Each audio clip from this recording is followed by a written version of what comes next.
What's going on, everybody? Welcome to the Health is Hard podcast. I'm your host, Dr. Matt Eichler, and I'm here to help you cut through the noise and find the strategies that actually work for building a stronger, healthier, more resilient you.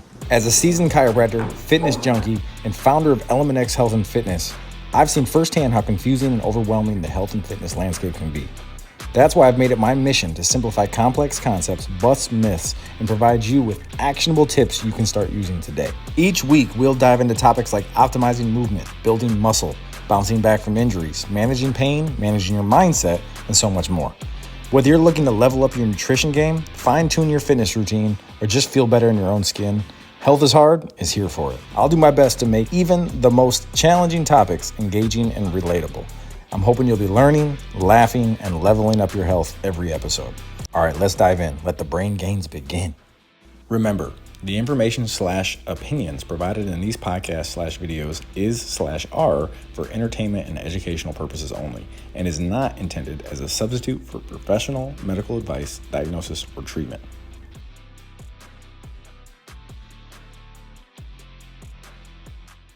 All right, Health is Hard, episode 9. So last week we talked all about macronutrients. Today we're going to dive into micronutrients, metabolism, and the most ideal diet that I can come up with. So last week we dove into fat loss nutrition and why I feel like fat loss is kind of the governing umbrella that should be the priority when it comes to like diet related health improvements or changes that we're trying to make. So as you accumulate body fat, we really have a huge detriment to our health. And fat loss is super complex, but it doesn't have to be impossible. So I've come across a handful of different little reels on Instagram or like TikTok and whatnot. And I've found this one where this podcaster is kind of breaking down this concept. But he says, calories determine your weight. Macros determine how you look. Micros or micronutrients determine how you feel. And I think that's a really good governing perspective. Of course, there's tons of little micro nuances within that statement, but that's a pretty good synopsis. So we're going to dive into micronutrients first tonight. What are micronutrients? Micronutrients are essential compounds needed in certain small amounts, like vitamins and minerals and antioxidants. I'm going to go into the details here in a second. They differ from macronutrients like protein, carbs, fats, and alcohol because of the quantity that we need. And we don't necessarily need big quantities of these micronutrients, but they're very, very important. There's two main categories. I would say there's mainly vitamins and minerals, but then there's a bunch of other little things that I would consider micronutrients that are super important to think about. So let's talk about vitamins real quick. So vitamins are basically essential organic compounds that regulate vital metabolic processes. They enable your body to extract energy from food. They support your immune system. They maintain tissue health. They do a ton of different things. Okay. And then we got minerals. Kind of the same thing, but these are inorganic elements, okay? And they're required for structural development like bones and functional processes like nerve transmission, muscle contraction. They maintain fluid balance in the body, like electrolytes specifically. We're going to talk a lot about those. They enable different enzyme reactions and basically run your physiology.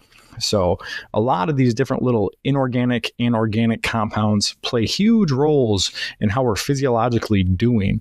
And it's super important to kind of talk about these and break them down for you.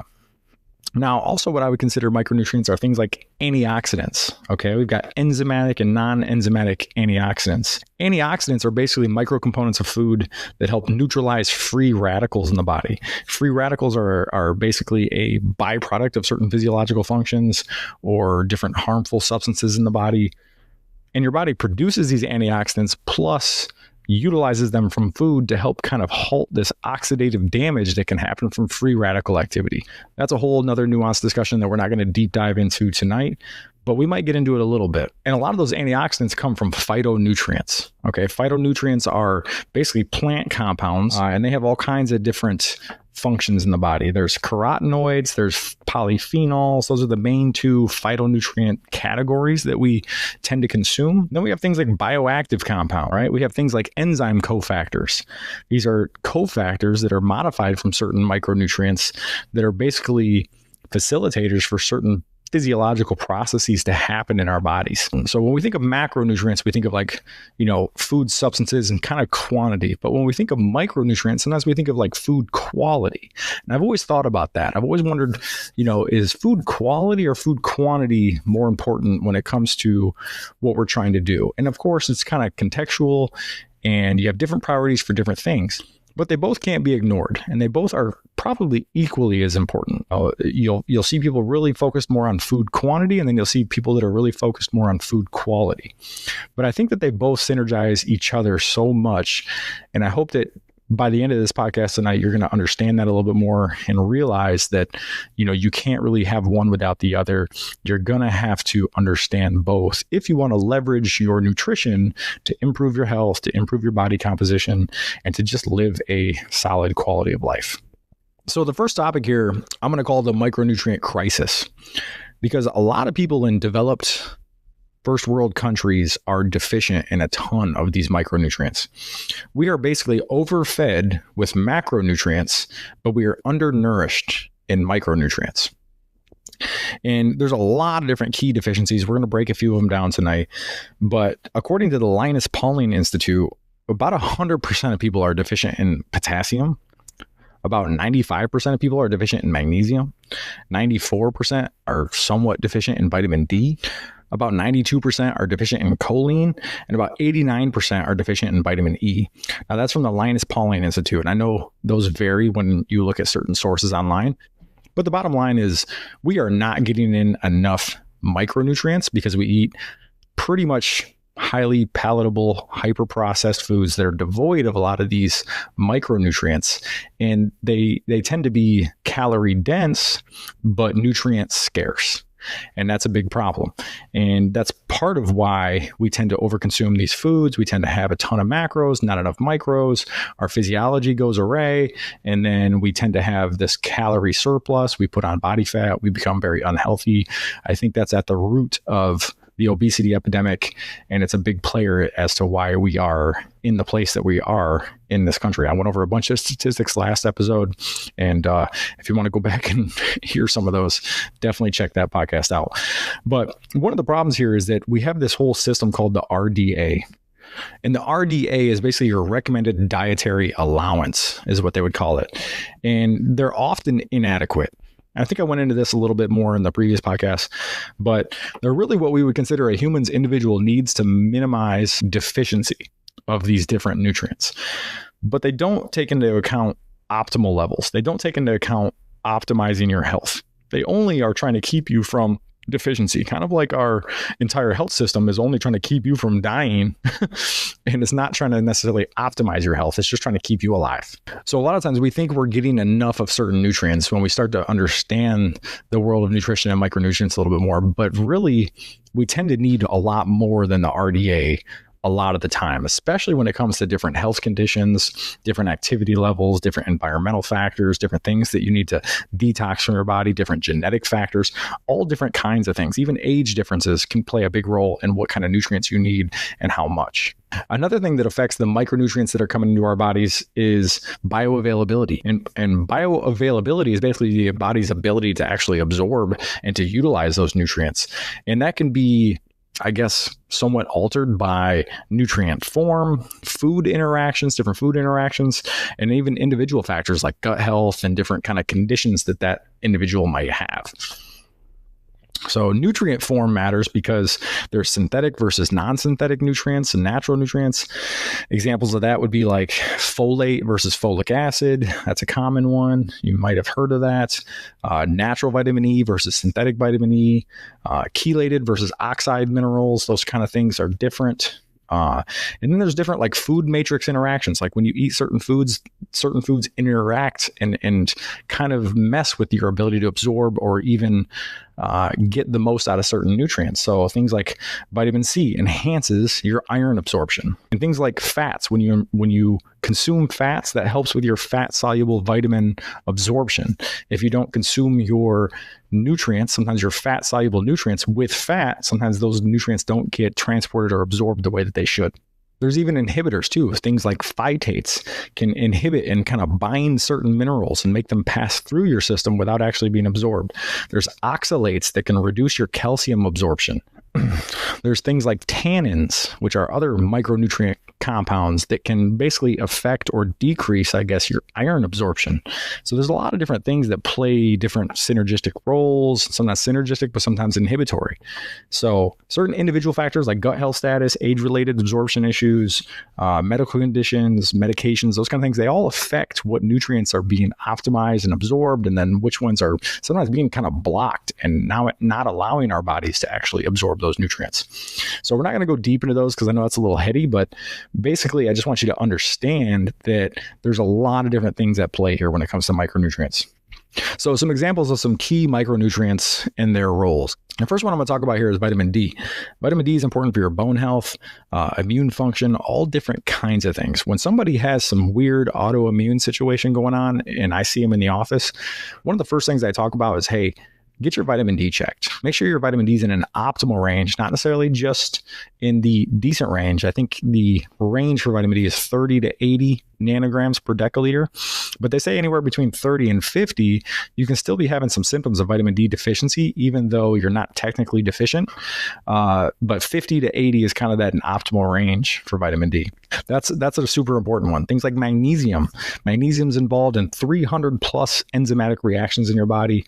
It's super abundant in like leafy greens, nuts, and seeds, those kind of things. But so many people are deficient in magnesium, and I see symptoms of magnesium deficiency in my office every day. It's unbelievable. Usually things like headaches, muscle contractions or muscle like spasticity a little bit, can't relax the muscles that much. But there's so many things that magnesium can play a role in that if you just were to get vitamin D and magnesium both, you're going to clear up a lot of issues. You really are. Okay. B vitamins are super important for things like nerve function, red blood cell formation. A lot of B vitamins are in animal products and those kind of things. So when you have, vegans or vegetarians, sometimes they're not getting enough of those B vitamins. And even things like prebiotics and probiotics, those are really key micronutrients that really help optimize your microbiome. And we know that the microbiome is connected to so many different things. So hang with me here. I know this is already getting a little crazy, but another micronutrient class here, these are minerals, but electrolytes. All right. When we think about dehydration and we think about electrolyte status, that's really important. So electrolytes are basically charged minerals. And they're essential for fluid balance, muscle function, nerve signaling. The major ones we usually think about are sodium, potassium, magnesium, calcium, and chloride. All right, they're found in blood, sweat, and bodily fluids. But why do they actually matter? They really power your muscle contractions. They keep your brain functioning. They control that fluid balance, so water accumulation or where water's dispersed in your body. They enable nerve signaling. They're super important for your way your nerves communicate. They affect performance and recovery. Obviously, you think about athletes and dehydration, and when sometimes we're getting enough water, but we're not getting the electrolytes we need. It's super important. That's why Gatorades and all these different electrolyte drinks have become so popular. But they really impact how you feel. Dehydration is a big issue, and a lot of times it's not because you're not drinking enough water. It's because you're not getting enough electrolytes. So let's break them down a little bit here. Let's talk about sodium. So most people get enough, but these days we're often told to limit sodium. We're going to talk a little bit about that in a minute, but athletes often need a lot more sodium. And especially if you're sweating. If you're sweating a lot, you're losing a lot of your sodium. Low-carb dieters even sometimes need extra sodium. They're usually not getting enough. Just don't fear salt if you're healthy, but we'll talk about this a little bit more. Potassium is the next one. Potassium, almost nobody gets enough potassium. And I think that the problem isn't that we get too much sodium, but we don't get enough potassium. Sodium and potassium have a really significant relationship in our bodies, okay? It's crucial for blood pressure regulation. Sometimes, your doctor will tell you not to eat sodium because, your blood pressure, but a lot of times it's not the sodium. It's the fact that you're not getting enough potassium. Okay. Super important for muscle function, found in a lot of whole foods and whatnot. People think of bananas when they think of potassium, but there's other foods that are even better. Magnesium is the next one. It's a super common deficiency. I was already talking about it a little bit, but it's critical for a ton of different processes in your body. Most people need to supplement magnesium. Most people just have a hard time getting enough magnesium in their diet.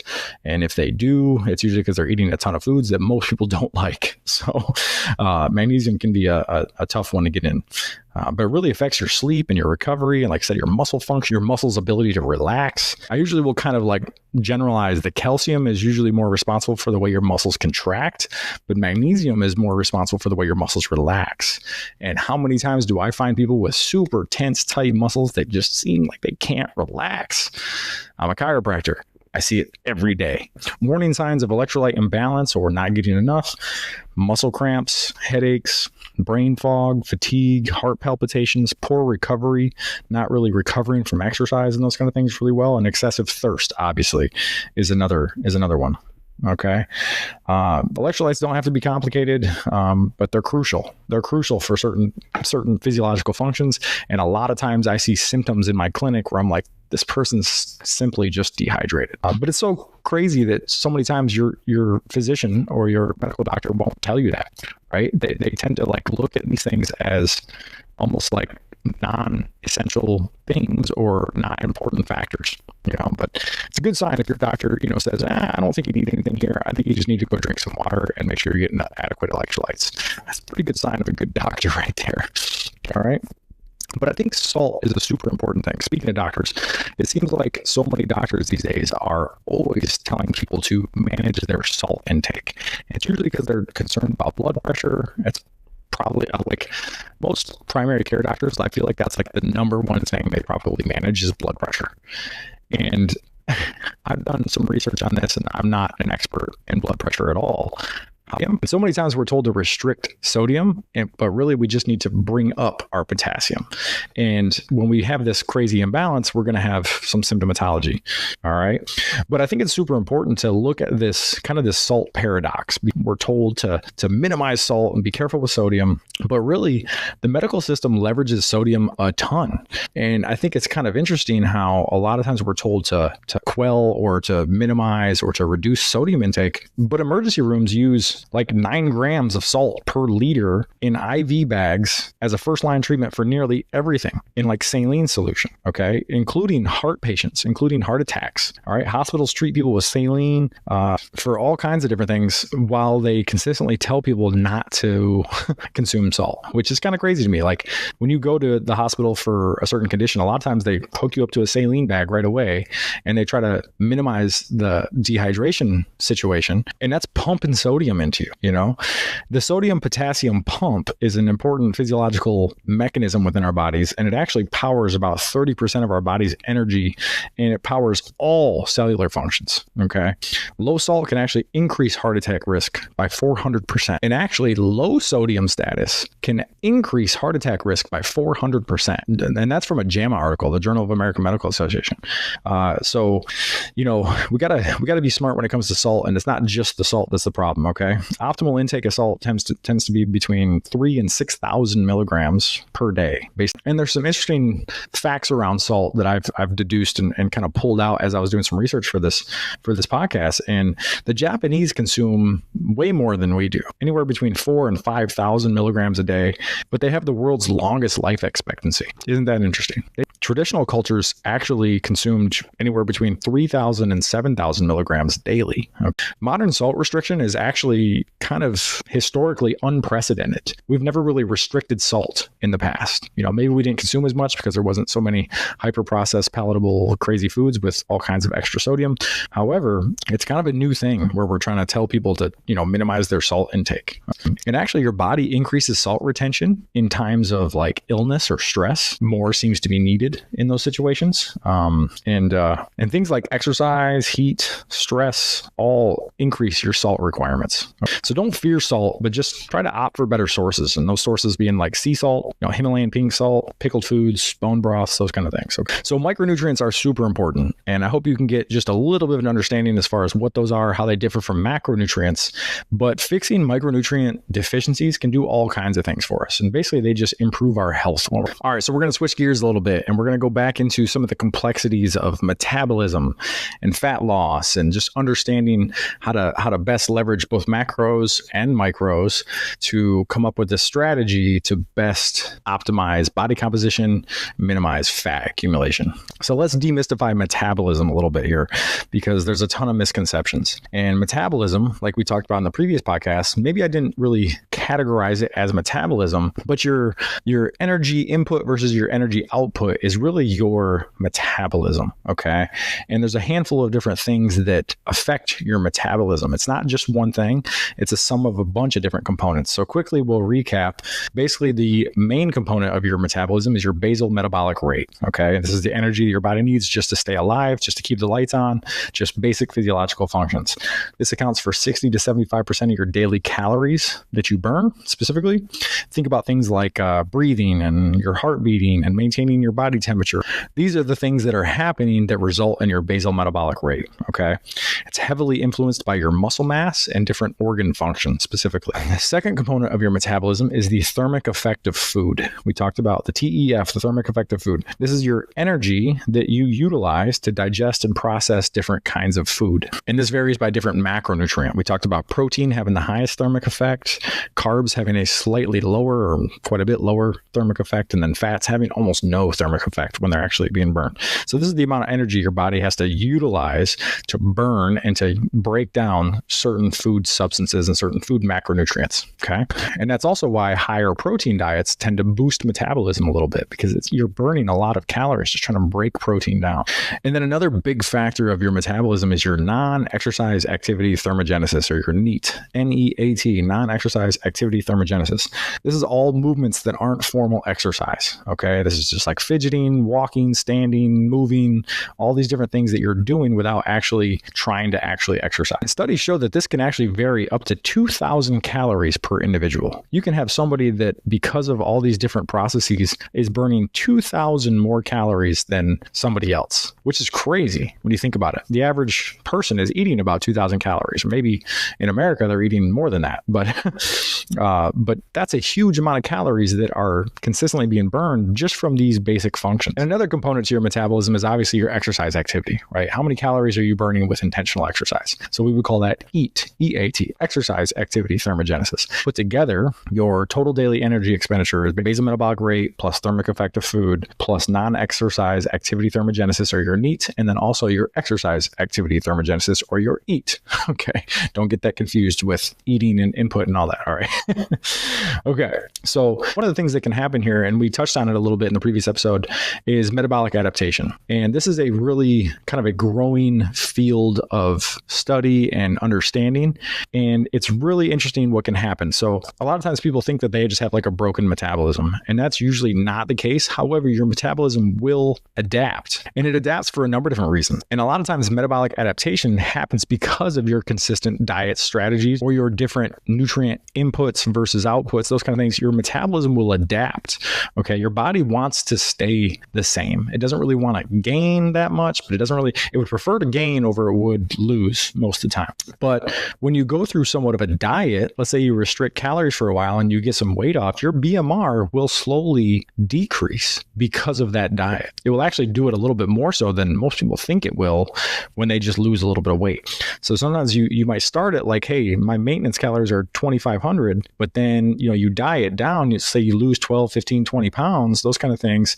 Well, now your maintenance calories might be used to a little bit less because it took a calorie deficit to get you down that weight. Well, now your body kind of adapts. Maybe now your maintenance calories have adapted down 300, 400 calories. Okay. It's a super interesting concept. Your metabolism just changes and shifts around a little bit. It doesn't necessarily become hindered, but it adapts to you. So even things like your non-exercise activity thermogenesis, that naturally actually reduces as you lose body fat or as you lose weight as well. You will actually find yourself not fidgeting as much. You'll be walking slower. And these kind of things just happen as a subconscious physiological phenomenon that a lot of people don't think of when they start to enter into this like fat loss or weight loss phase. Okay. Your thermic effect of food can actually decrease too, especially if you're not eating as much food. If you're not eating as much food, well, typically you're not actually burning calories as you break down that food, especially if you're not eating protein. Okay. So these are important things to be thinking about. And then sometimes even your exercise becomes less effective. This is super important. I broke this down in a couple podcasts ago where when we do a ton of cardio cardio, our body just gets more efficient at doing cardio. And I wouldn't say that's a bad thing, but we have to think about it from a calorie burn perspective. If you're getting more efficient doing the cardio, you actually need to do more to actually burn the calories that you may have burned a year ago when you weren't as efficient at doing the cardio, right? It's an interesting conundrum. Your body's going to kind of adapt to you a little bit. So you can see how this gets kind of complex. And when we do make certain efforts for our health, our body adapts to them. And a lot of times those adaptations are very good, but we also have to think about why we hit sticking points and why sometimes maybe now we can't eat as much as we used to without putting weight back on, because our metabolic adaptation has created this default situation for us now in the moment where it was different from where it was before. So this whole idea of just eating less and moving more is usually oversimplified when it comes to actually effective weight loss or fat loss. So let's recap from the last episode, the fat loss hierarchy here. Energy balance is the top priority, right? Calories in versus calories out. That does govern the entire situation here, okay? It's still the foundation for which we need to work from, okay? But food quality and different habits matter for sustainability and all those different things, okay? So energy balance is number one. Calories overall, making sure we're not hitting too many calories day in and day out, because if we do, we're going to stack on body fat. We're going to kind of de-optimize our body composition that way, all right? Second priority is protein adequacy, all right? Getting enough protein. When you get enough protein, you're going to preserve muscle mass, especially during like a calorie deficit situation. Preserving muscle mass maintains your BMR to a significant degree. It's still going to adapt some, but eating a decent amount of protein, maintaining good, solid, lean tissue is going to minimize the hit your BMR takes, okay? Protein also has the highest thermic effect. So when we're eating protein, we're burning a lot of calories, just breaking it down. And it's also the most satiating macronutrient. So when we eat protein, we tend to be satiated. We tend to not be snacking as much. Really important to understand that protein is just a super, super important macronutrient that helps us to optimize the diet a ton of different ways, okay? And then food quality obviously affects the hormones. We're going to discuss that in a minute. It impacts hunger and satiety, the different foods that you're eating. If you're eating these hyperpalatable foods that kind of shut down some of these signals, then you just are reaching constantly for more food, and that can be a problem. And the different food qualities affect energy expenditure considerably. You know, there's a lot of physiology involved here. So just a couple of key concepts here when it comes to like metabolism. Metabolic damage is kind of a myth. You know, people think they have like a broken metabolism. It just doesn't really exist. And it does adapt though. So your metabolism does adapt. It doesn't necessarily just shut down and all of a sudden now you have just a slow metabolism. Okay. It doesn't really work that way. But again, it does adapt. But these adaptations are reversible if you understand what you're doing. Then there's this whole idea of what we call the set point theory. All right. I know Lane Norton specifically breaks this down quite a bit in his book, but your body is going to kind of fight to maintain a certain weight. All right. It has this self-defense system within it. It wants to stay at a certain place. And you really have to manipulate a lot of different variables if you actually want to change it. And that's why it can be difficult. You know, it's nuanced. And it's a range. It's not necessarily just like you need to be 180 pounds and it wants you to be 180 pounds. It's usually a range. It's like, hey, we get below 170 and things get a little weird, or we get above 190 and things change a little bit, right? There's usually kind of a range. It doesn't necessarily need to be a 10 point or a 10 pound swing there, and then there's all kinds of individual variation here. All right. So some people naturally move more when they're overfed because they have an excess calorie abundance there. And then others conserve energy when they're underfed. You know, some people just all of a sudden now they do a little bit less, more so than the next person. And there's all different kinds of things that are at play here, genetics and everything. But another main thing that's at play here when it comes to fat loss are hormones. And I know this is one of those things that a lot of people will try to blame their hormones for this or for that, but understanding some of the key hormone interactions that are happening and that kind of run your metabolism and fat loss and weight gain situation is really important. And I think that, you know, as an overview, your fat gain and loss are heavily controlled by this complex interplay of hormonal actions. Now, just like almost all other functions in your body are somewhat hormone controlled, your hormones are really important messengers within your body that really tell it to do certain things on a subconscious level. So let's dive into some of the key hormones that are involved with fat loss or weight gain or body composition optimization from all perspectives here, okay? The first one I want to talk about is a hormone called ghrelin. Ghrelin is known as the hunger hormone, okay? It's produced in the stomach and it increases appetite, okay? These levels typically rise before meals and fall after you eat meals. They can be influenced by all kinds of things like sleep patterns and stress. And it's important to understand that certain physiological needs not being met can mess with your ghrelin hormone, which can mess with your appetite. The next hormone is called leptin. All right. A lot of people have heard about leptin lately. It's gotten a little bit of press, and I think it's super important, but leptin is the satiety hormone. So it's almost the opposite of ghrelin. Okay. It's secreted by fat cells specifically. It regulates your energy balance to a certain degree. It helps kind of regulate your food consumption, your calorie expenditure all at the same time. And leptin resistance has become a major risk factor for obesity. We're starting to understand this whole process of leptin resistance. I'm not going to get deep into it today, but basically your brain just doesn't receive the satiety or the fullness signals that it should get when it has adequate energy levels or energy stores specifically. And one of the main contributing factors here is ultra processed foods. Certain ultra processed foods can kind of override these satiety signals, and they can dysregulate your leptin function. Next hormone, we're going to dive into this one a little bit deeper here, is insulin. Okay, a lot of people have heard about insulin. It's produced in the pancreas in response to elevated blood glucose. It regulates blood sugar, and it promotes glucose uptake in the cells. Chronic high insulin levels can lead to insulin resistance. Insulin resistance is a situation you don't want to get into because it's associated with weight gain, especially around the abdomen specifically. But when we talk about metabolic adaptation, you got to understand that insulin sensitivity is kind of the perfect example. It changes based on your diet, based on your activity level, your body composition. So balancing your insulin levels and making sure that we're taking care of that is a key component to weight management for sure.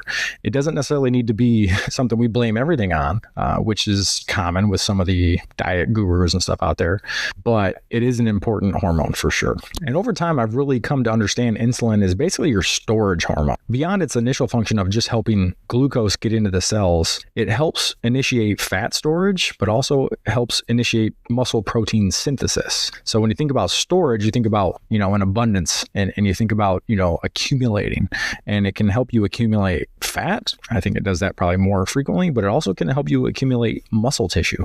So we'll break this down here a little bit. So when it comes to fat storage, there's this process of glucose transportation. So I'm just going to read this here because I have it all mapped out. So glucose transportation.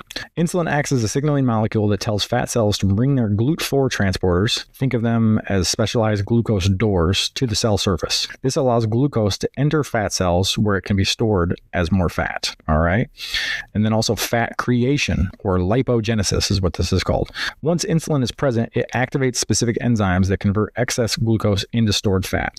Think of this as your body's energy savings account, storing extra calories for future use. Fat retention. Third one, fat retention. Insulin puts the brakes on fat breakdown by suppressing an enzyme called hormone-sensitive lipase. This is why it's harder to burn fat when insulin levels are consistently elevated. Number 4, fat storage from blood. By increasing lipoprotein lipase activity, insulin helps capture fat from your bloodstream and store it in fat cells. This process helps clear dietary fat from the circulation and store it for later use. All right. So those are the ways that it helps store fat. Okay. But also it helps initiate muscle protein synthesis. We talked about protein synthesis in the previous podcast and how that's the actual process of building muscle. Okay. So it does this through a number of different mechanisms as well. So number 1 is the amino acid uptake.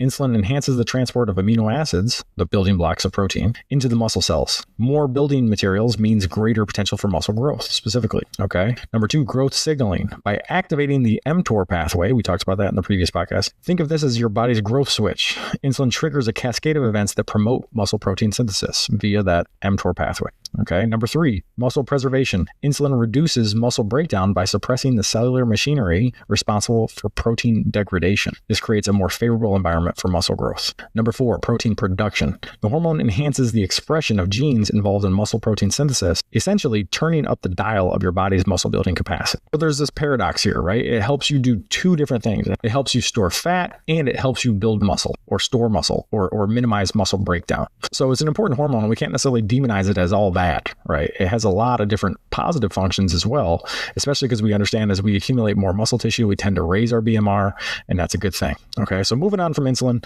let's talk about cortisol. Cortisol is another hormone that plays a huge role in body composition and whatnot, but it's your primary stress hormone, all right? And it's produced by the adrenal glands. Elevated cortisol can increase appetite, especially for high-calorie foods. Chronically high cortisol levels can lead to weight gain, particularly abdominal fat around the belly. And stress management is super important for minimizing, out of control cortisol levels. So this ties right back into our metabolism breakdown. Stress hormones like cortisol can actually reduce your BMR, your basal metabolic rate, and how your body uses energy specifically. All right. Now we got your thyroid hormones. Thyroid hormones T3 and T4, they regulate metabolism and energy expenditure to a huge degree. Hypothyroidism, or low thyroid function, can lead to weight gain and difficulty losing weight specifically. Hyperthyroidism can actually cause unintentional weight loss. So hypo would be low functioning thyroid. Typically you have a lower BMR. Hyper, you typically have a much higher BMR, but proper thyroid function is always a key factor in body composition maintenance a lot of the time. Okay. It doesn't necessarily need to be something people fixate on, but it's an important thing to think about. Okay. Last one here is growth hormone. Okay. Growth hormone promotes muscle growth and fat breakdown both. Levels naturally decline with age, and that can contribute to just age-related weight accumulation or weight gain. And sleep quality and exercise both positively influence your GH levels. So if you're not getting good sleep and you're not exercising, you can expect those GH levels to not be quite as good, and vice versa, right? If you're doing those things, you're getting good sleep, you're getting solid exercise, specifically strength work, you're going to see your growth hormone levels are going to be higher. All right. Hey, it's Dr. Matt. Are you looking to make some moves towards better health and fitness and do so in an effective, efficient, and sustainable way? I'm excited to introduce to you Element X Personal Transformations, my premium online fitness coaching program designed to help you crush whatever fitness goals you may have, whether it's slapping on some muscle, building some strength, actually losing that stubborn body fat that keeps coming and going, recover from a nagging injury, or all the above. Now, what sets the EXPT program apart is its personalized approach. You'll start with a 3-call intro process with me, Dr. Matt, personally, each lasting 30 to 45 minutes. During these calls, we'll dive deep into your unique needs, preferences, goals, and whatever else you want to talk about to create a customized fitness situation that's perfect for you. No more guesswork. No more one-size-fits-all approaches. With EXPT, you'll receive expert guidance, support, and accountability every step of the way. I've done my best to create a program that puts a chiropractor, physical therapist, and personal trainer in your pocket, or at least on standby. We'll work together to optimize your nutrition, training, recovery, and mindset to help you achieve sustainable, life-changing results. So if you're ready to do all that, head to the link in the description, complete the quick 5-minute coaching application. Not everybody's a candidate, but this quick application gives me all the details to let you know up front if it's a match or not. But don't wait, spots are filling up, and I can only handle so many clients at a time because of the detailed, personalized approach. So I hope to chat with you soon. So you can see these hormones don't work in isolation. Okay, they interact in complex ways. Imbalances in one hormone can affect the others, creating this cascade effect. Specifically, factors like diet, sleep, stress, exercise all influence the hormone balance. Ultra-processed foods can disrupt hormone signaling, especially leptin and insulin specifically. High sugar intake can lead to insulin resistance over time. That's a problem. Adequate protein intake can help regulate ghrelin and increase satiety. Healthy fats are crucial for hormone production and function, so we got to be getting in fats. Sometimes when we get on a super low fat diet, then we have issues with hormones because we're not getting those natural building blocks that our body needs to utilize and to actually make these hormones. Some core principles when it comes to sustainable fat loss here, keeping all these things in mind. The foundation, while calorie balance is important for sure, hormonal factors and certain other physiological functions can significantly influence our weight loss efforts. 100%. Okay.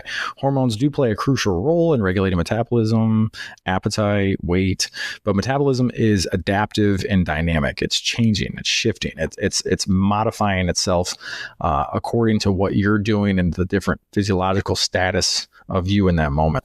So basically, fat loss requires working with your body, not against it. So the food factor.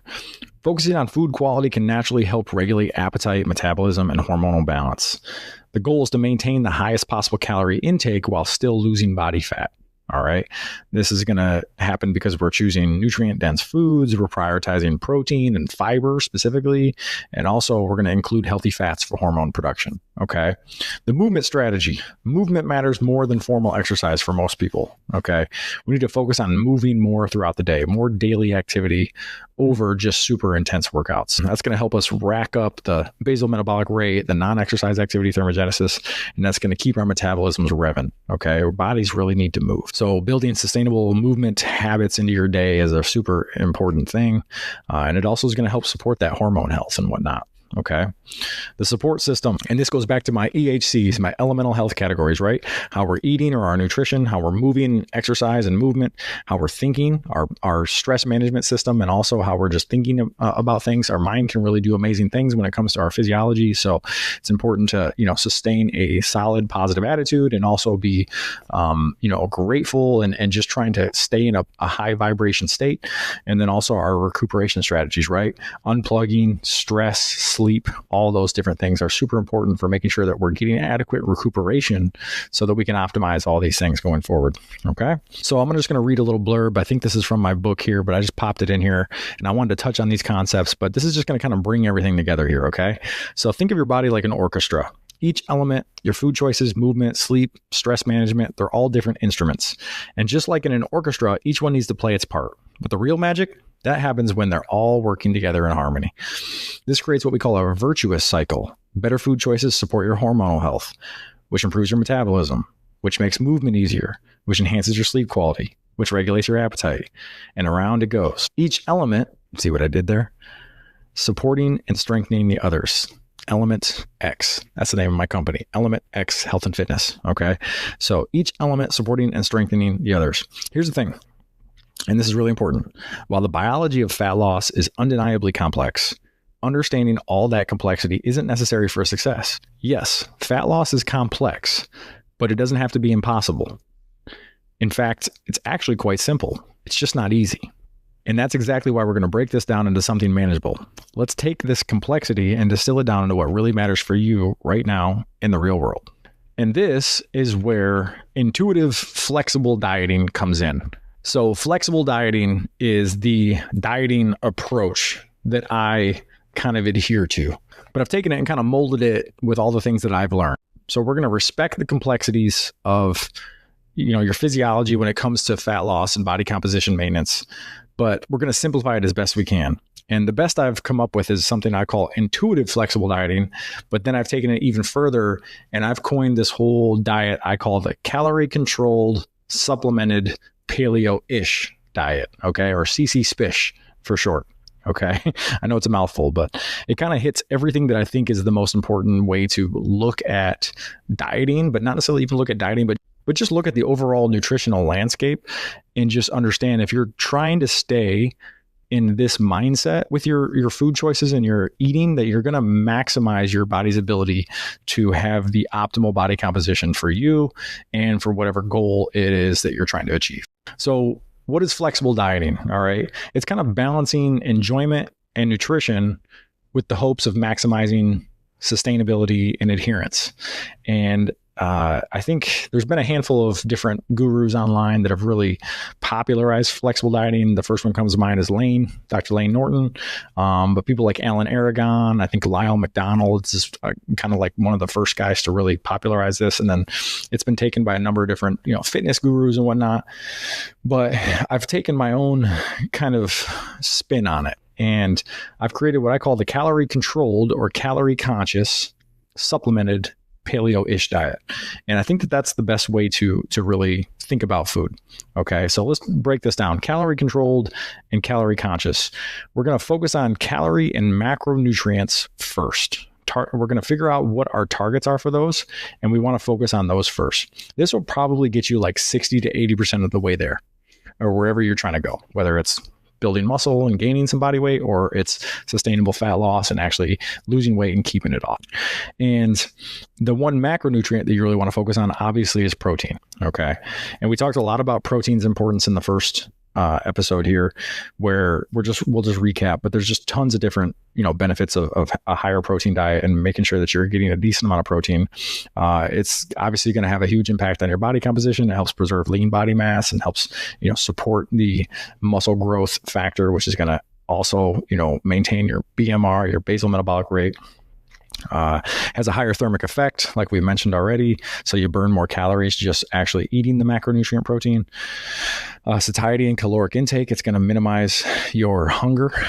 Satiety, high protein diets, like 30% of your calories or whatnot, lead to almost like a spontaneous reduction in your overall calorie intake. So that's a super, super important thing. And actually just eating a higher protein breakfast or like your first meal of the day increases satiety throughout the day. It's pretty amazing. There's been some studies done on that. Okay. But just prioritizing a protein source at every meal is super important, is super helpful. Making sure that you're at least getting protein every time you eat, and then consider protein supplementation for sure if you're having a hard time getting it in there. But basically, if you just start eating a higher protein diet, you'll probably see your body composition improve. You'll probably lose a little body fat. You might gain a little bit of muscle. It's one of the easiest, like lowest hanging fruit to just start. Hey, let's hit a protein target. Let's make sure we don't go over our calories. That's good enough, right? Probably going to get you 60 to 80% of where you want to go. Okay. But tracking your food can be kind of tedious. But luckily we live and to do this, you have to actually take some accountability. You have to actually monitor your intake. So you have to track it. But luckily we live in 2024 when there's all kinds of different tracking apps on your different cell phone applications and whatnot. Just tons of different ways you can track your food intake very easily. Wasn't as easy 20 years ago. Okay. Specifically, for logging like what you're eating and then having to look at your, at the end of the day, if you had a notebook or something, these days you can put it all on your phone. MyFitnessPal is probably the most popular one. There's a couple different apps. Carbon is Dr. Lane Norton's app specifically. I think it's a paid app, but it helps you actually manage your intake and whatnot according to your goals. Great app. I've used it specifically. Lose It is another one. Chronometer is another one. So there's a handful of different apps that you can utilize to make tracking your food not as tedious. And this isn't something you need to do forever, but doing it for a while, you will learn a ton. Okay. I've had people that just track their food for a couple of weeks and they're like, I know everything I need to know now just by tracking. It's annoying. It's a pain in the butt, but trust me, if you're really serious about making some changes with your body composition, it's a game changer. It's a game changer. And actually it goes back to the quote. What is it? What gets measured gets managed. If you're not measuring something, how can you manipulate it? So you basically have to have a starting point. You have to have a jumping off point to even know what's even due. Right. So it's super important to do that. That's one of the key components of like flexible dieting and what I would call my CCSPish diet. But this kind of diet allows you to include a variety of different foods. It's unlike some rigid diet where you can't eat certain things and you can't eat certain, basically everything's on the table, but making better choices is always making better choices. Right. So nothing is demonized. Nothing is completely like gas pedal. You can have as much of this as you want. Everything's in moderation. Okay. You have to just basically, figure out what's going to be the best situation for you. And as you do this, you'll find out, oh shoot, if I eat this, well, then I've wiped out all my macros. I don't feel good, all these things. You learn a lot. All right. But by not having these rigid guardrails, it leads to sustainability and adherence over time. So that basically covers the calorie conscious or calorie controlled portion. The supplemented, we're going to get to that later, but let's just pop right into the next phase, which I would say is Paleo-ish. So I came up with Paleo-ish because I think the paleo diet just basically says, hey, minimize the ultra processed foods. And I think that's probably the best way to go about things. I feel like most diet gurus, even though there's a lot of headbutting online, we all can come together and say ultra processed junk foods are not helping anybody. As a matter of fact, they're probably the biggest problem when it comes to the obesity epidemic and this insane overconsumption issue that I think is at the root of the obesity epidemic. And that's kind of common sense. But when you get lost in the sauce and start to really think about what can cause what and hormones and all that, it can get crazy.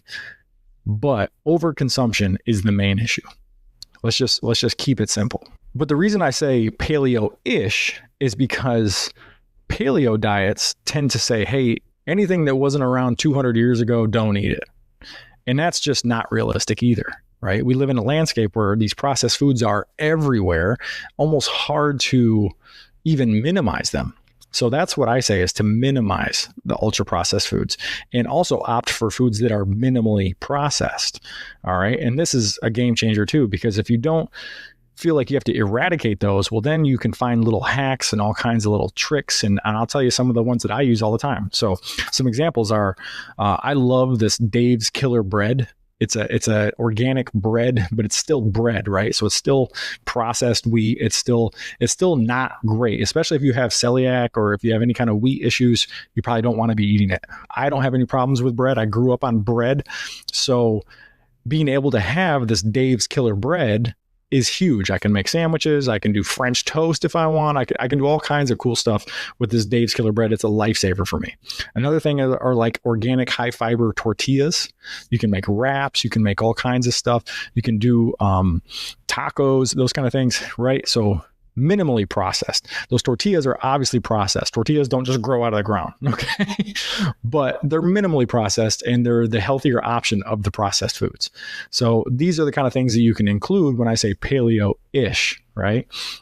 But I think the paleo idea is a great sound idea to start there. And then you can, in moderation, try to opt for some of these more minimally processed foods. And then even then you can still have some sweet indulgences and treats and whatever you want from time to time, but in moderation, right? Still a couple other things that are super helpful when you think about this paleo-ish, not paleo, hard paleo, paleo-ish, diet sodas. Okay. Diet sodas are common. A lot of people, there's a lot of controversy around artificial sweeteners, and I want to dive deeper into that. But for now, if you can opt for a artificial sweetener that minimizes the calorie intake, minimizes the high fructose corn syrup and this crazy bombardment to your insulin that drinking regular soda would do, I think that's a much better option. And in this kind of situation, I would say go for it. Now, don't abuse them. Don't have 4 or 5 of them a day. Okay. One, maybe a couple every other day or so. It's not going to kill you. Another example of minimally processed or still processed, but still probably pretty healthy, certain nut butters. Okay. Got to be careful with peanut butter because you can get into the hydrogenated oils and stuff, but almond butter, cashew butter, those kind of different nut butters can be really helpful and allow people to eat some of their classic favorites, like a peanut butter and jelly or a almond butter and jelly or something like that on Dave's Killer Bread. Look at that. See, hey, all right. And then protein powders are another one. Protein powders are clearly a very processed food, okay, but they're super helpful. Most people have a hard time hitting their protein targets because it is so satiating, which is a good thing, but they have a hard time hitting those protein targets without shakes. So protein shakes, I think, are super important. They're not a necessity, but they can be very, very helpful. And that's why I find this paleo-ish component to the way I try to consult my clients and stuff is that, hey, it allows for these kind of things. Let's take the paleo idea and try to make that our baseline, but it's paleo-ish. We can go off and expand a little bit more into the real world of 2024 and still eat some of these things and not have to feel guilty, especially if they're supporting our overall macronutrient goal and we're getting to a place where we're not hitting all these food substances and stuff that are hacking our Ghrelin and our leptin and all this and messing with our physiology too much. Okay. So that's basically the paleo-ish component. It's a focus and an emphasis on nutrient-dense whole foods, but it's not completely excluding some of those minimally processed or even some processed foods from time to time, just in moderation. So basically, intuitive, flexible dieting equals, in my eyes, this calorie-controlled, supplemented paleo-ish diet. All right. And basically, the goal of this long term is it teaches you how to focus on one thing, but we also don't have to feel guilty for a little bit of indulgences here and there, which allows us to still experience some of the things we want to experience, but then reel it back in and stay in a certain lane and not go off the rails too far, and that's going to support our overall goals. So here's some tips to make this actually work in the real world. So some strategies for dining out. Restaurant meals often contain crazy amounts of calories, sodium, fats, way more so than home-cooked meals. Okay, a study found that 92% of restaurants provide more calories than needed in a single meal. So I put together a quick little menu reading guide. I'm just going to kind of read through this a little bit here. So some keywords to look for when you're eating out that are positive would be things like grilled, baked, steamed, roasted, poached, or broiled. Some things to show a little caution are things like fried, crispy, breaded, battered, creamy, smothered, glazed, those kind of things. Of course, if you're utilizing this time in a very moderate situation where, hey, I'm just going to go out and have whatever I want, take that into consideration, that might be part of that moderation, but can't be doing it all the time, or else you're just going to find that you're way off the rails with your numbers if you're actually staying calorie conscious and calorie controlled. But also be aware of the hidden calories in some of these foods when you're eating out. If you see things like sauteed or pan-seared, usually that's going to be pan-seared or sauteed in all kinds of oil. Typically, it's the really cheap vegetable oils, the seed oils. And you really want to be careful with those. You can look for places that advertise, olive oil or butter usage, or you can ask about that specifically. A lot of times people will accommodate. A lot of times different restaurants will say, hey, we can use butter, or we can use this oil or that oil instead of the ones that we typically use. When it comes to portion control, it's kind of crazy when you go out to eat. You can eat a ton of calories in one setting, mostly because these meals are comprised of ultra processed, highly palatable foods that you can sit down and slam 2,000-3,000 calories in one meal. It's unbelievable what you can actually consume. So some portion control strategies. One of my favorite ones is slam a protein shake before you go. And I wrote in italics in this outline, I wrote F off Texas Roadhouse rolls.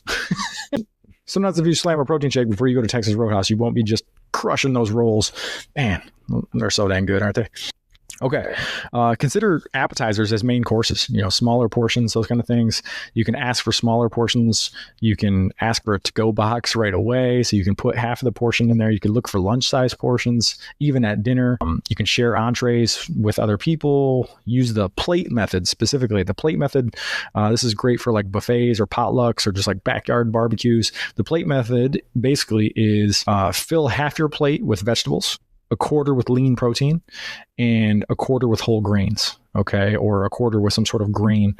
That's a good way of just making sure you're not going too crazy. When you're in a situation where you can't look up on your phone what this meal has in it and that kind of thing, just try to stick with that, and then you can estimate what you had. But just mindful eating practices: eat slowly, pay attention to your hunger. Once those fullness cues start to come in, you don't have to keep smashing the food, right? I'm bad with that as well. I want to keep going and keep going. I think that's a natural human instinct that when the food is so good, you just want to stuff yourself with it. But try to get really comfortable with recognizing those fullness cues and respecting those fullness cues. You don't necessarily need to keep putting food down once you're already feeling a little full. All right. Some smart modifications: request dressings and sauces on the side. Ask for double vegetables instead of starches. Those are a great idea. Starches like potatoes and those kind of things. Try to opt for green beans or for the vegetable medleys and those kind of things. You can request dry preparation, which means minimal oil.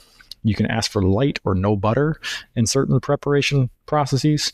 Some more hidden calorie sources: salad add-ons, okay, nuts, dried fruits, croutons, cooking oils in healthy dishes. You might sometimes cooking oils in healthy dishes. You might see on somebody's menu that, hey, this is a healthy dish, but odds are they're still cooking it in these cheap seed or vegetable oils.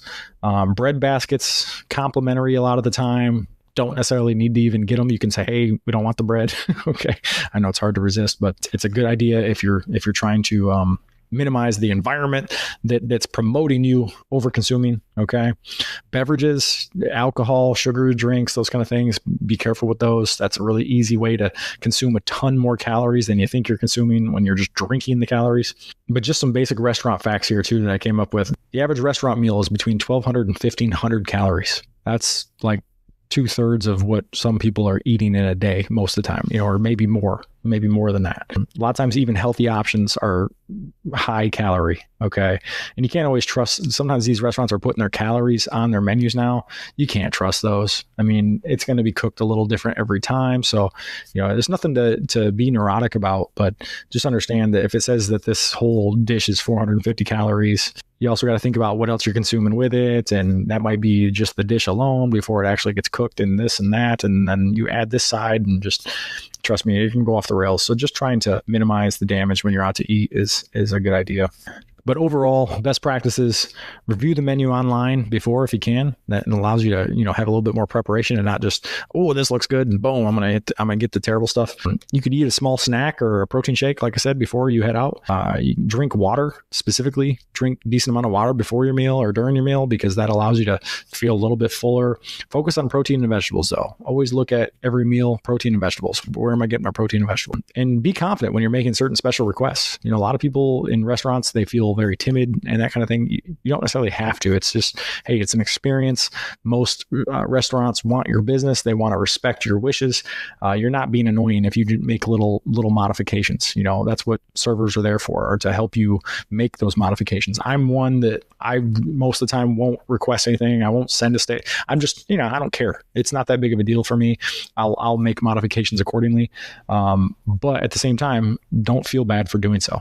But let's be honest, doing all those things and being super aware of every little thing that you're putting in your body it's not easy. Okay. It's not easy at all. It's constant effort, and it's hard to get good nutrients in sometimes. So that's why I've come to the supplemented portion of my CCSPish diet, because supplements can be super helpful these days. And I actually think that they're not essential, but man, they're pretty close these days, because there's so many nutrients that we need to be getting in that we just have a super hard time getting in with our natural food landscape and diets and whatnot. So I have this fat loss nutritional priority pyramid that I put in some of my ebooks and stuff for clients and whatnot. And it really starts at the bottom of the pyramid with your habits and your lifestyle and your overall health. So your habits, lifestyle, overall health, things like exercise, sleep, inflammation, toxicities, deficiencies, stress, those kind of things are the bottom foundation of this pyramid. But as we go up, we decrease the priority of, you know, what we need to be focusing on if we want to maintain decent fat loss or a decent body composition. So, you know, habits and lifestyle, adherence and consistency is the next portion here. And that kind of ties into the habits and lifestyle. But then is energy balance. Calories, right? Calories in, calories out. Understanding what's happening from that perspective, minimizing the overabundance of calories in, maximizing calories out. Clearly, that's going to end the equation in a better scenario for what we're trying to do here. Then one rung up from there, one level up is macronutrients. So if you could focus on calories and macronutrients first, super important, specifically protein. All right, that's the next priority. Next priority up from there is micronutrients, what we've been talking about a little bit more tonight. So that would be the next priority.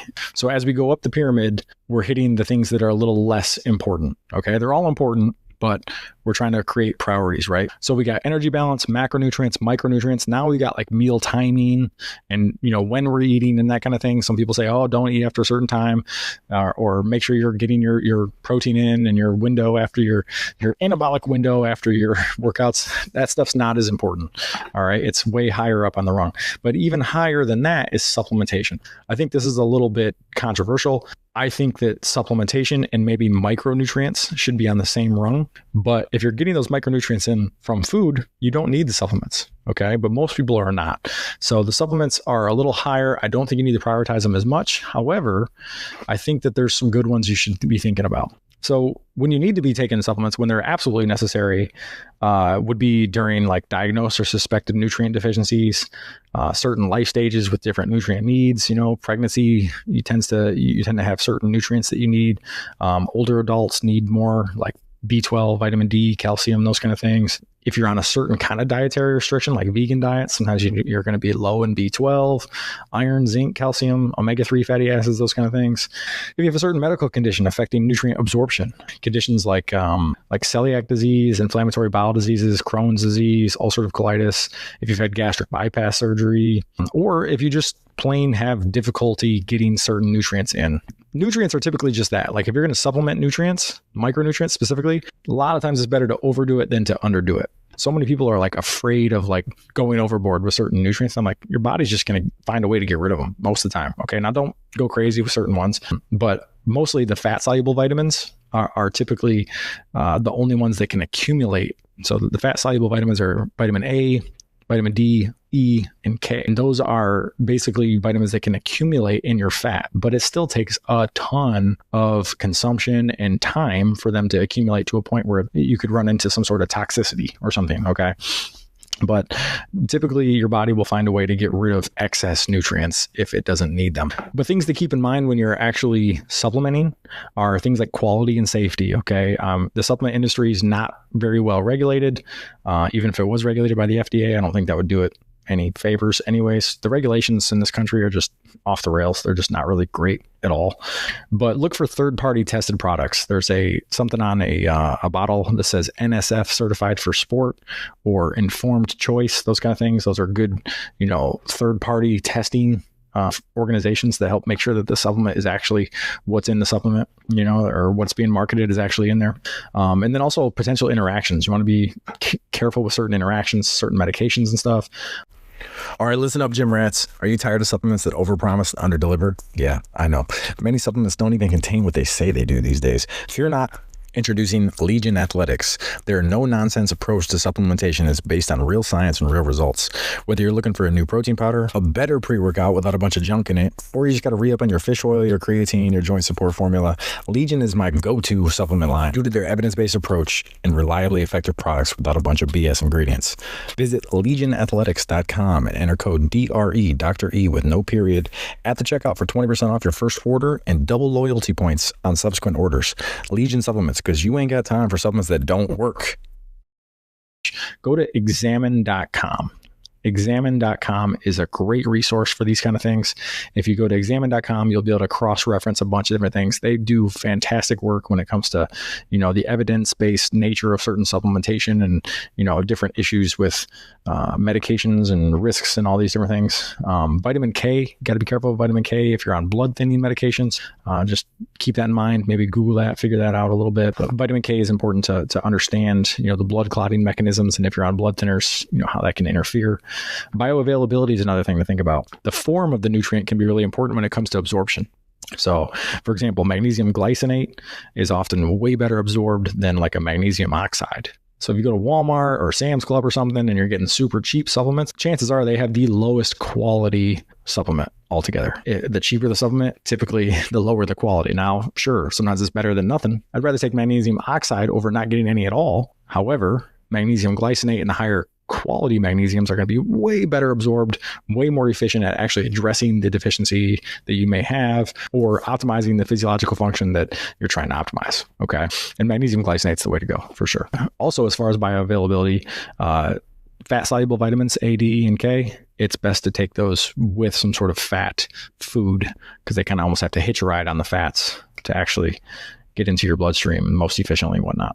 So I came up with a few key supplements to consider. I think the ones that I think are the most important, I think a good old multivitamin, a high quality multivitamin allows you to hit your bases and be confident that you're getting the right amount of nutrients in. A couple favorites of mine. I love the 2 per day by Life Extension. I love Legion's Triumph, legionathletics.com. Triumph is the name of their multivitamin. It's fantastic. It's just a ton of pills. I think it's like 6 to 8 a day.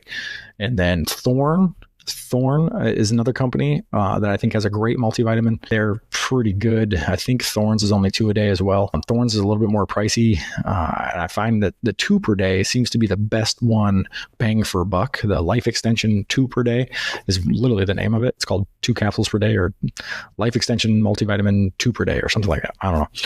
I don't have it right now, so I'm not completely sure exactly the name of it. I think bang for buck, Life Extension's multivitamin has been the best quality for the money. Vitamin D is the next one. Super crucial to make sure your vitamin D levels, I'd get them checked and make sure that you're kind of in that 50 to 80 nanograms per deciliter realm. If you are, you probably don't need to be supplementing it. And the best way to get vitamin D is actually the sun. Right. I think in 20 to 30 minutes, if you have fairer skin, in 20 to 30 minutes, your body can make a decent amount, like 8 to 10,000 IUs. Okay. That's a lot. That's a decent amount. So, but usually if you're supplementing anywhere between 4 and 6,000 a day, or even every other day, you're probably covering your bases when it comes to vitamin D. Magnesium, another important one. Magnesium and vitamin D work a lot together. They synergize with one another quite a bit. And super important for energy production, sleep, stress management, relaxation of certain musculature, and those kind of things. Magnesium just has a ton of different roles in the body. I think it's important to be taking some magnesium, maybe not every day, but maybe every other day, that kind of thing. Omega-3s, I think omega-3s, you got to be getting those in your diet some way. There's marine omega-3s, and then there's plant-based omega-3s, there's ALA, and then there's DHA, EPA. Those are all super important for supporting brain health, heart health, reducing inflammation in your body. Creatine. Creatine has a ton of different functions. I take about 5 grams of creatine per day. You don't need to be a bodybuilder to leverage the benefits of creatine. Okay, there's so many things, but specifically maintaining your ability to maintain muscle mass and whatnot is super important, but there's a ton of other benefits. Google it. It'll blow your mind. And I think like a whey protein is super important too. It's just to help you hit those protein targets, to make sure you're keeping a high protein diet as a priority. It's almost impossible to do it without some sort of protein supplement. And whey protein is just the best at activating that muscle protein synthesis that we've talked so much about. But I also love an unflavored collagen peptides product or protein powder, because you can put it in all kinds of stuff. You can put collagen. I put collagen protein in like chili. On that Dave's Killer Bread, I'll make like a grilled cheese and tomato soup with certain kinds of, organic cheeses and organic tomato soup and that kind of thing. And I'll actually put the collagen protein in the tomato soup. And in the morning, one of my favorite things to do lately is I'll take like a half a serving of some organic orange juice. This is before I go to the gym. All right. So I usually go to the gym first thing in the morning when I can, and I'll do my pre-workout scoop. I'll do like a scoop, like a half a serving of my pre-workout in some organic orange juice, usually with some amino acids of some sort, like another amino acid powder or even like a glutamine powder. And then I'll also put in a couple scoops of collagen protein in there. Mix all that up, depending on the flavor of the pre-workout. Tastes just like a little creamier version of your orange juice. And I think that's the ultimate hack. And actually, I've seen some significant benefits to taking collagen protein or some sort of collagen protein supplement pre-workout. There's actually some benefits as far as like elasticity to the tissues, not an immediate effect, but over time, because collagen protein really helps support your tendons, hair, skin, nails, but also the connective tissue in the body and whatnot. And the last one I got here is like a greens powder of some sort. There's all kinds of these now. I think a greens powder is super helpful, especially because it's hard to get high quality fruits and vegetables in throughout the day. A lot of times people struggle with that. So, and I'm one of them. I don't eat a lot of fruits and vegetables throughout the day. So having a greens powder that I can just slam a couple times a day is super helpful. I like to do those Suja green juices too. I like to buy those at Costco and just have them in the fridge so I can try to have one of those with one of my meals throughout the day. Those are good options as far as getting in some of those micronutrients from the fruits and vegetables that are hard to get in sometimes. Okay. But I thought this would be interesting because I found this on Twitter or X, and I found a couple popular podcasters' supplement routines. And I thought it would be interesting just to do this. So the first one is Dr. Rhonda Patrick. And actually, before we go into her routine, I found her best supplements to utilize on a budget. Okay. And her Twitter or X is @FoundMyFitness. She's been on Joe Rogan a few times. Like she's a PhD researcher in the health space somewhere. I'm not sure exactly her qualifications, but she's really well known for some of her health advice. And I want to say she's a medical doctor. I'm not 100% sure on that. She could just be a PhD in the nutrition science world. But her top 5 for supplements on a budget were omega-3s, vitamin D, some sort of multivitamin, magnesium, and vitamin K2. Okay. And I'm not going to go into the details on those, but then she also posted, I think not too long ago, her current supplement routine. And listen to this. Now she's a PhD nutrition science researcher of some sort. And if anybody tells you that supplements don't matter, let's just look at what she's on. Okay. And she's a female, late 30s, probably late 30s, maybe early 40s. She's in great shape, and she definitely takes care of her health because of obviously her profession, but she's deep into the research of all this. So I'm just going to run through them here, but a couple of them I'll try to reference what they actually are if they don't sound like they're super familiar. Okay. But she takes something called PQQ. I cannot pronounce it. Quinine. It's crazy. Anyways, I know the supplement. It's just really hard to pronounce. The purpose of it supports mitochondrial function and cognitive health specifically. Optimal dose there is like 10 to 20 milligrams a day. It's often paired with CoQ10. She also takes something called Avmacol. Avmacol is basically sulforaphane, which is basically a powerful antioxidant and detoxification support, and it comes from broccoli sprout extract. She takes 1 to 2 tablets of those a day. Okay. She also takes something called Cocovia. All right. Cocovia are basically just plant flavanols, probably from the cocoa plant specifically. The purpose of that is for cardiovascular health and cognitive function as well. Optimal dose there is like 500 to 750 milligrams of those flavanols per day. And then she takes creatine, omega-3s, a magnesium supplement called Magnesium, a multivitamin, The next one is benfotiamine. Benfotiamine. Okay. So I looked up what that was. Benfotiamine is basically a fat soluble vitamin B1. Okay. The purpose of that is for like nerve health and glucose metabolism, apparently. Optimal dose is like 150 to 300 milligrams a day of that. And then she's also on whey protein, vitamin D and K2. Alpha lipoic acid is another one that she takes daily. So alpha lipoic acid, we haven't talked about that much, but it's basically just an antioxidant, helps with blood sugar regulation as well. Does a number of different things in your body. She takes 300 to 600 milligrams a day. Actually, I don't even know if these are her dosages. These are just what I came up with as far as optimal dosages when I looked them up. So don't take that for granted as to what she's taking, because I don't know. I just looked up what she was taking and I looked up the optimal dosages of all of them. She also takes magnesium glycinate. She takes glutamine on her training days when she's working out. And she takes a hydrolyzed collagen powder, or like a collagen peptide powder. I just thought that was interesting. You know, from a female's perspective, what she's taking, she's probably one of the leaders in the field of supplements, nutrition. She's one of the top podcasters in the space. But I didn't forget about the fellas. I also looked up Dr. Andrew Huberman's supplement routine right now. Dr. Andrew Huberman has a super popular podcast about, you know, health and wellness and sports and fitness and those kind of things. It's called At Huberman Lab. His podcast is super popular. You've probably heard of Andrew Huberman or seen some of his viral reels and whatnot. He's a Caucasian male. He's got to be mid to late 40s. I didn't look up his exact age, but I'm just guessing. And let's just run through his routine. Okay. So his routine, he takes zinc and boron. So zinc specifically, it's an essential mineral for immune function, protein synthesis, hormone health, those kind of things. Optimal dose is 15 to 30 milligrams a day. He also takes boron. Boron is another mineral, supports testosterone and bone density specifically. Optimal dosage there is anywhere between 6 and 10 milligrams a day. He takes a fish oil. He takes ginger. He takes apigenin. Apigenin, spelled Apigenin. This is in my multivitamin, and I was always curious what it was, and I looked it up not so long ago.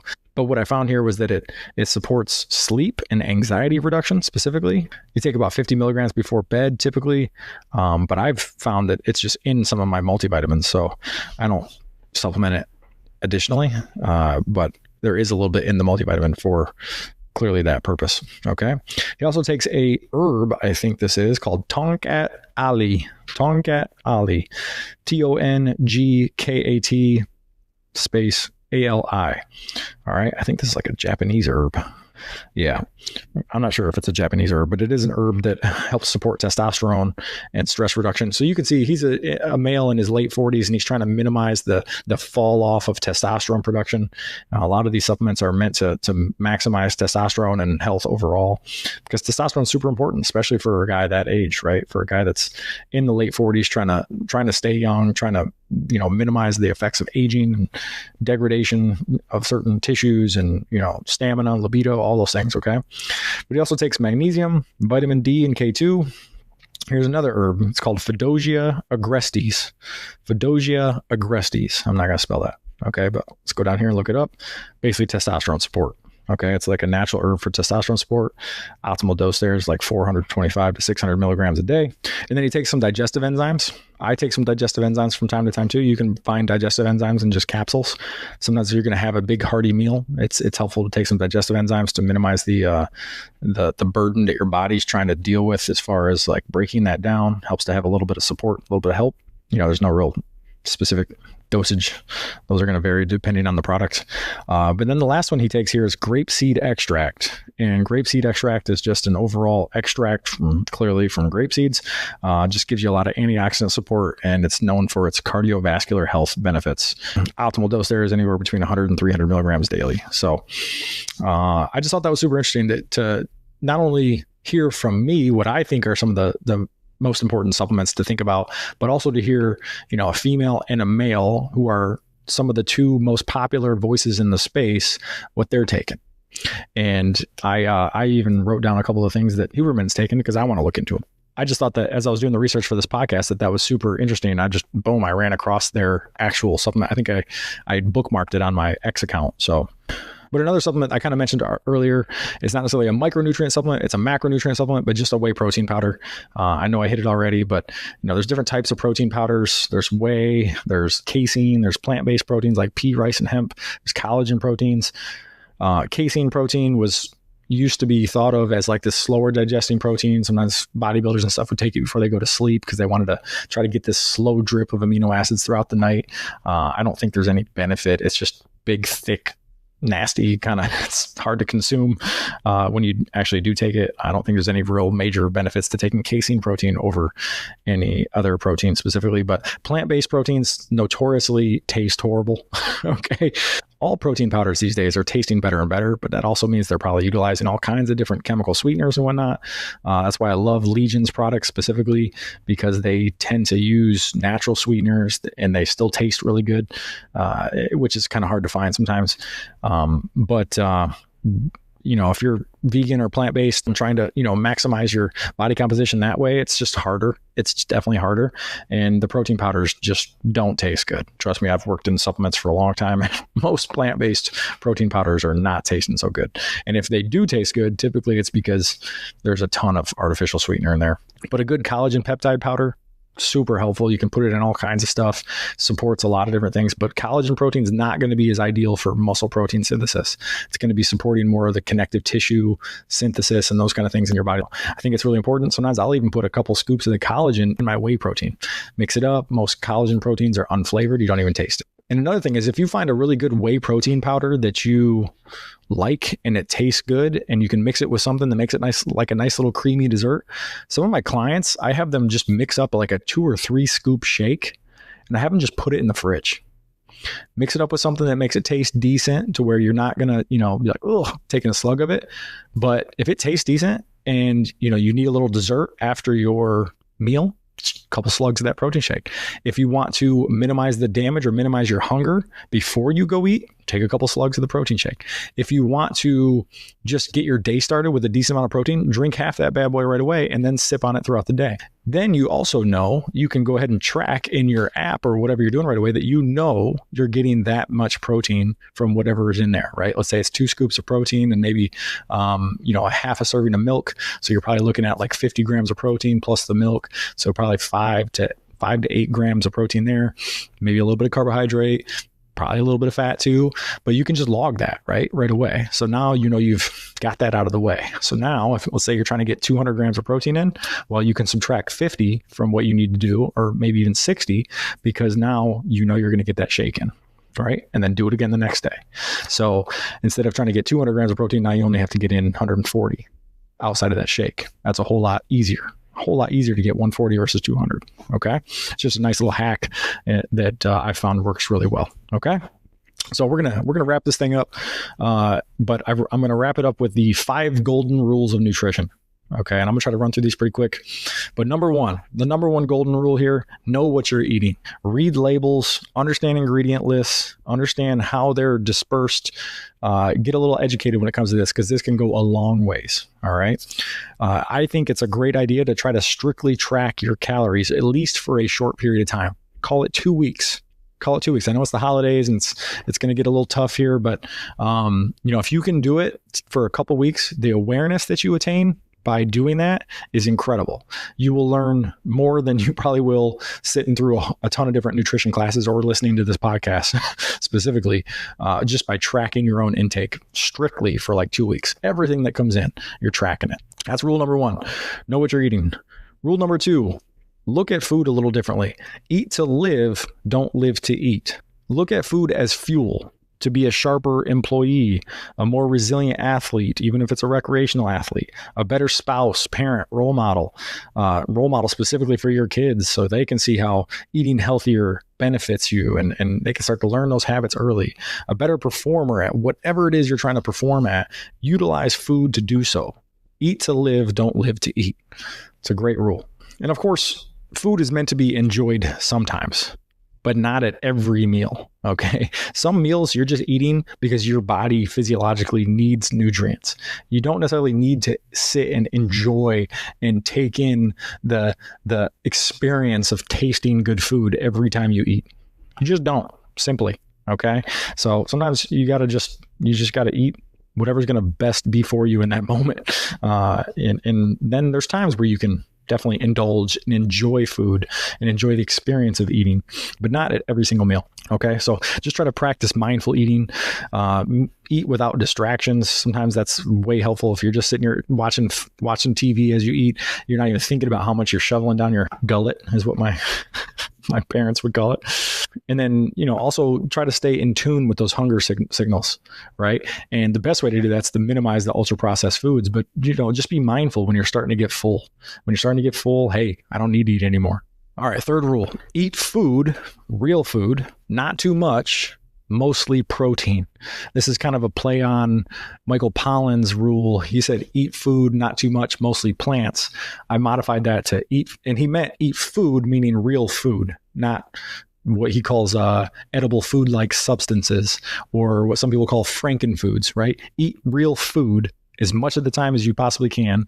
Not too much though, so control the calories, minimize the overabundance of calories. And if you understand your calorie set point and where you should be and where you shouldn't go over, that's really important. So there's a lot in just these three little statements here. Eat food, not too much, mostly protein, right? If you can prioritize protein at every meal, that's going to really hijack the system in your favor as far as body composition goes. I think that's a really good rule. It's a nice little hard-hitting, eat food, not too much, mostly protein. Number 4, control what you can, work on habits, and put your calories to work. Try to create sustainable dietary habits, understand how to do small, consistent things that help you, food prep, meal prep, those kind of things. Understand, put yourself in the environment where you're going to make better choices. Buy your willpower at the store is what some people say. And sometimes that means don't buy the stuff that you know is a weakness of yours or you don't want to consume. Don't buy it. Don't have it in the house. You create one more little barrier to getting it. A lot of times you won't do it. And then when you start to build those habits, you're going to find that other habits come along with it, right? When you start to build a little healthier habit around this or around that, that's why I call it habit stacking. So once you do this, well, all of a sudden now it's not so hard to do this, or you're going to carry the momentum from doing this over into this. So there's all different kinds of habits that kind of almost like snowball effect. And when you start making these changes, you'll see that. And the last portion here, put your calories to work, right? You got to be working out. You got to be strength training. Got to be trying to put those calories to work, create a demand for those calories. And if you have an excess, try to do something with that excess energy, right? Create more output. Make sure that you're doing something that creates a stimulus for those calories to not just sit there and want to get stored. Also, remember that your overall week is more important than each day. So if you were to get really crazy like I do with my clients and map out their entire week as far as calories, then you also understand that if you do too much on one day, you can just pull from the next day, right? So if you go crazy on one day, well, then you can just eat half as much the next day, right? And you can play with the numbers that way. The overall week and accumulating week after week after week is more important than thinking about day to day. So when people go off the rails on one day and they're like, oh, I'm just going to give up for the week, that's the worst thing you can do. Or go off the rails 2-3 days in a row, right? So much easier to recover if you eat 1,000 calories more than you were supposed to by eating 500 or 800 less the next day, and then maybe 200 or 300 less the day after that. So much easier to recover from that whole little slip up than just going off the rails and say, whatever, I'll get back on it next week. Next week never comes, right? This is what happens with people. So think about the week, not just the day. Okay, rule number 5, commit, anticipate challenges, and persist. Things are going to happen, okay? As long as you're committed to the process, and just like the previous rule there, if you can get back on track, all right, first set some decent goals, okay? Set SMART goals. SMART goals specifically, SMART is the acronym, specific, measurable, achievable, relevant, time-bound, okay? That's basically the best way to set goals that are actually achievable, okay? And you have a high likelihood of actually following through. Okay, that's the biggest thing. And even with me, I have habits and goals and stuff that I fall off of. And I find sometimes they're not SMART goals, right? One of those variables is way out of touch, right? Like specific, measurable, achievable, relevant, time bound. Sometimes specific, goals, I'll have like a number of revenue or something that I want to hit. And I'll be like, it wasn't specific enough. I had too much of a range, or, something that was actually achievable in a certain time frame that I wanted to do this by next week. And that was kind of crazy to think something that's going to take probably months, I'm going to do in a week. Not going to happen, right? So these are SMART goals: specific, measurable, achievable, relevant, time bound. But prepare for setbacks. And when you have a plan to bounce back from a setback, that's critical. Right? The ability to persist is critical. So understand that in the world of nutrition, if you're trying to stick to a certain plan or stick to a certain strategy, the flexibility is huge when it comes to sustainability and adherence, but you're going to have setbacks. You're going to go off the rails sometimes. It's going to happen. We're all human. We're not perfect. And there's no reason to beat yourself up in that situation. Just get back on it. Right? Just get back on the horse, get back in the saddle the next day or the day after, or, but try to minimize the damage by not quitting altogether. That's where people get in trouble, and then they quit. And then all of a sudden they get back on 6 months later when they have this burst of motivation, or maybe it's New Year's and you got the, your resolutions and whatnot. The quitting, starting and stopping is exhausting, right? You can slip up, but you're not completely stopping. Right? You're just modifying things. You're just weaving with the punches a little bit. Okay. So no big deal. Everybody's going to have situations where they have to, reassess and just get back on. So I guess that's about it. The last thing here I just had was just celebrate small wins. If you go a couple of weeks and you're like, dang, I actually did track my food for 2 whole weeks, everything that went in my mouth, pat yourself on the back. All right. You're making positive changes. That's solid. That's super awesome. You got to give yourself a little credit. That doesn't mean go reward yourself by hitting a buffet or something, right? That's not smart. That's not going to help you towards your goals. But, give yourself a little grace and appreciate what you've been able to do, and appreciate, how far you've come, and appreciate just your dedication to your health and something that you're doing to make a positive change.